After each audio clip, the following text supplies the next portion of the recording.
Hello friends, hi, welcome back to M's kitchen. Paneer cheese roll ingredients ఏమేమి కావాలో చూద్దాం. నేను బ్రౌన్ బ్రెడ్ తీసుకున్నాను. ఎడ్జెస్ని కట్ చేసి చపాతీని ఎలాగైతే మనం చేసుకుంటామో సో దాన్ని కూడా అలాగే చేసుకుంటూ చాలా థిన్గా చేసుకోవాలి, ఫ్లాట్గా. సో చీజ్, పనీర్ బిగ్ సైజ్లో కట్ చేసుకున్నాను స్టిక్స్ కింద. And oregano, bread powder, tooth peaks or else bamboo sticks దొరుకుతాయి, అవి అయినా. అండ్ కార్న్ఫ్లోర్లో ఆరిగానో వేసుకొని మిక్స్ చేసుకొని పెట్టుకున్నాం. సో బ్రెడ్ స్లైస్ తీసుకొని దీనిపైన చీజ్ స్లైస్ని పెట్టుకోవాలి. అండ్ నెక్స్ట్ పన్నీర్ని మనం స్టిక్స్ కింద కట్ చేసుకున్నాం కదా, బ్రెడ్ సైజ్ ఎంత అయితే ఉందో అంత సైజ్ కట్ చేసుకోవాలి. చాలా థిక్గా అయితే బాగుండదు, మీడియం సైజ్లో కట్ చేసుకోవాలి. సో దానిపైన ఆరిగానో వేసుకొని రెడ్ చిల్లీని కూడా వేసుకొని స్ప్రెడ్ చేసుకోవాలి. అండ్ మనం దీన్ని కొంచెం కేర్ఫుల్గా రోల్ చేసుకోవాలి. సో మొత్తం అంతా ఈజీయే, కానీ కొంచెం రోల్ చేసుకున్నప్పుడు జాగ్రత్తగా రోల్ చేసుకుంటే సరిపోతుంది. అండ్ ఎడ్జెస్ని కవర్ చేయడానికి నేను వాటర్లో కార్న్ఫ్లోర్ని వేసుకొని మిక్స్ చేసుకొని అది వేసుకొని ఎడ్జెస్ని క్లోజ్ చేస్తున్నాను. అంటే స్టిక్ అవుతుంది, ఓపెన్ అవ్వకుండా. సో మనం ఫ్రై చేసుకున్నప్పుడు బాగుంటుంది.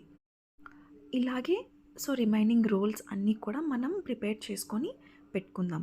సో ఎడ్జెస్ అంతా బాగా కవర్ అయ్యేటట్టు, సో ఏమీ ఓపెన్ అవ్వకుండా ఉండాలి అంటే కొంచెం జాగ్రత్తగా అప్లై చేసుకొని అంతా చేసుకుంటే చాలా బాగుంటుంది. అండ్ ఇవి కిడ్స్కి ఒక్కసారి మీరు ప్రిపేర్ చేసి పెడితే చాలా నచ్చుతుంది. అండ్ మీరు కంపల్సరీ ట్రై కూడా చేయాలి. సో మనకు ఎన్ని అయితే రోల్స్ కావాలో అన్ని బ్రెడ్ స్లైసెస్, అన్ని చీజ్ స్లైసెస్, సో అది మన పైన డిపెండ్ ఉంది. సో ఇలాగే నేను రోల్స్ అన్నీ ప్రిపేర్ చేసుకొని సైడ్కి పెట్టుకుంటున్నాను. సో రోల్స్ అన్ని ప్రిపేర్ చేసుకున్నాను. దీనికి నేను బ్యాంబో స్టిక్స్ తీసుకున్నాను, టూత్పిక్ కాదు. రోల్ని కార్న్ఫ్లోర్లో వేసుకొని డిప్ చేసుకుందాం. సో టోటల్గా సరౌండింగ్ అంతా మంచిగా డిప్ చేసుకొని మళ్ళీ బ్రెడ్ క్రంచ్ ఉంది కదా, దానిపైన కూడా పెట్టుకొని బ్రెడ్ అంతా వేసుకొని స్ప్రెడ్ చేసుకొని డిప్ చేసుకుందాం, మొత్తం అంతా మంచిగా స్టిక్ అయ్యేటట్టు. సో ఆయిల్ హీట్ అయింది. ఇప్పుడు ప్రిపేర్ చేసుకున్న రోల్ని వేసుకొని మెల్లిగా ఫ్రై చేసుకుందాం. సో రిమైనింగ్ కూడా మనం అలాగే ప్రిపేర్ చేసుకుంటూ రోల్స్ని చాలా జాగ్రత్తగా కొంచెం డిప్ చేసుకున్నప్పుడే ప్రాబ్లం అవుతుంది, 2 హ్యాండ్స్ యూస్ చేయాల్సి వస్తుంది కంపల్సరీ.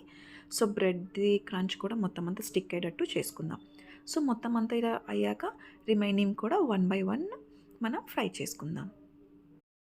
అండ్ ఇది మీరు కంపల్సరీ ట్రై చేయండి. కిడ్స్కి ఎవరికైనా చాలా బాగా నచ్చుతుంది. ఇది చాలా బాగుంటుంది కూడా, ఎందుకంటే పన్నీర్ అండ్ చీజ్ వేసాం కదా, చీజ్ మెల్ట్ అయ్యి సో పన్నీర్ కూడా కుక్ అయ్యి చాలా బాగుంటుంది.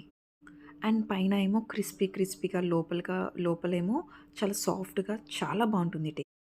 సో మన పన్నీర్ చీజ్ రోల్ రెడీ అయిపోయింది.